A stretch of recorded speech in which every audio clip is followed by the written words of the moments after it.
15 միլիոն դրամ 2 տարվա փոխարեն 6 ամսյա զինծառայության համար եւ 20 միլիոն 1 ամսվա։ Զինծառայության մասին օրենքում փոփոխությունների նախագծի հեղինակ ԿՊԽ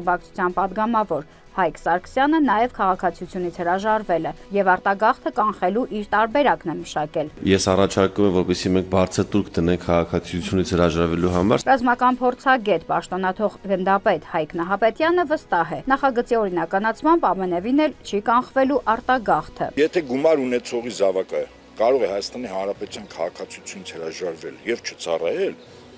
եւ սահմանում ծառայող զինծառայողի ծնողը տեսնում է, որ իր զավակը ապահովված չի, սպանություններ, ինքնախեղումներ, դժբախտ պատահարներ թվականակը կտրուկ աճել է եւ շատ բնական է, որ անգամ լրացուցիչ մի կողմի վրա դրված գումար չունեցող Հայաստանի Հանրապետության քաղաքացին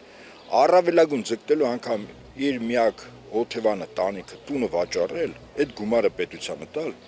տղային օրինական ազատել բանակից եւ 18 տարի լրանալ եւ Հայաստանի Հանրապետությունից դուրս գալ։ Իշխանական պատգամավորի խոսքով քաղաքացիությունից հրաժարվածի տուրքով իրենք մեկ այլ քաղաքացու կբերեն ծառայության։ Հայկ Սարգսյանը պնդում է 2020-24 թվականներին 8700 արական սեռի քաղաքացի հրաժարվել է քաղաքացիությունից, ենթադրաբար ծառայությունից խուսափելու համար։ Եթե տուրք նշանակվի 15 միլիոն, ըստ նրա քաղաքացիությունից հրաժարվողների թիվը կտրուկ կնվազի։ Ըստ Նահապետյանի մեկ այլ դիտարկման, հրաժարվելով սահմանադրական պարտականությունից անմիջական մասնակից է դառնում օրինական կաշառքի։ Տալիս է պետությանը բյուջե ամուտ կողմում, հետո այդ բյուջեի գումարները գնում ոստիկանության վրա, չինովնիկների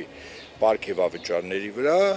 Սարգսյանի խոսքով թյուր կարծիք է ձևավորվել, թե նախագիծն իբր միտված է փողի դիմաց չծառայելուն։ Փող ունեցողներին ծառայության տանելու մասին է խոսքը։ Ռազմական փորձագետը նկատում է, սոցիալական արդարությունը ցանկացած պատերազմող երկրում բանակի զինծառայողի ամենակարևոր մոտիվացիոն հիմքն է։ Բարձրաստիճան թե շարքային քաղաքացու զավակ պետք է ծառայի։ Հիմա այստեղ ասում է, ունևորի զավակը կարող է չծառայել։ Սա պատերազմող երկու։ 27 տարեկանից ծառայության շեմը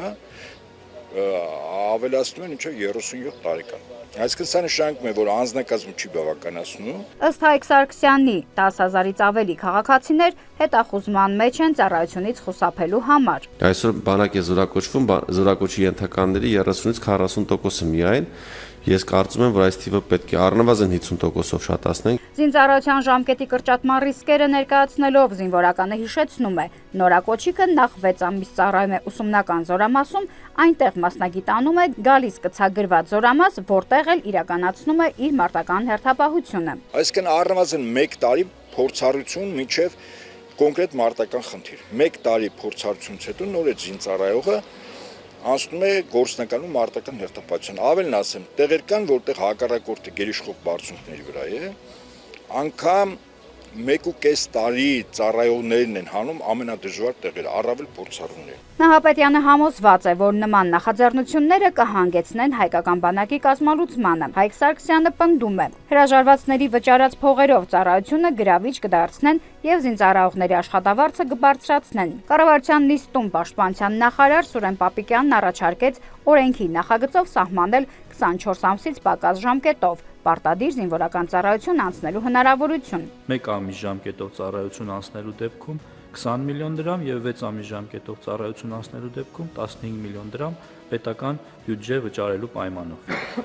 Պարտադիր զինվորական ծառայություն անցնելու սահմանային առավելագույն տարիքը 27-ի փոխարեն սահմանել 37 տարեկանը։ Նախատեսվում է նաև մինչև 16 տարին լրանալն, այսինքն զինվորական հաշվառման տարիքը քաղաքացիությունից հրաժարվելու պետական տուրք սահմանել 15 միլիոն դրամը։ Պարտադիր զինծառայության անցնելու առավելագույն սահմանային տարիք կնախատեսվի 32 տարեկանը։ Փողով ծառայությունից ազատվածները վարժական հավաքներից չեն ազատվի։ ՄԻՊ-ը եւս փոփոխության մեջ վտանգներ է տեսնում։ Նրա դիտարկմամբ շատերն իրենց տղաներին զրկում են Հայաստանի Հանրապետության քաղաքացիությունից, որ չծառայեն, հիմա գումարի դիմաց կարճ կծառայեն։ Սուրեն Պապիկյանն անվտանգության նկատառումներով թվեր չհրապարակեց։ Զինվորական ծառայության մասին նախագիծը շտկումներից հետո ընդունվեց։ Կատարված փոփոխություններով հնարավոր կլինի պարտադիր զինծառայության անցնել ընդամենը 1 ամիս ու վճարել 24 միլիոն դրամ։ Պարտադիր զինծառայություն անցնել 4 ամիս եւ վճարել 18 միլիոն դրամ։ Մինչև 16 տարին լրանալը քաղաքացիությունից հրաժարվելու պետական տուրք սահմանել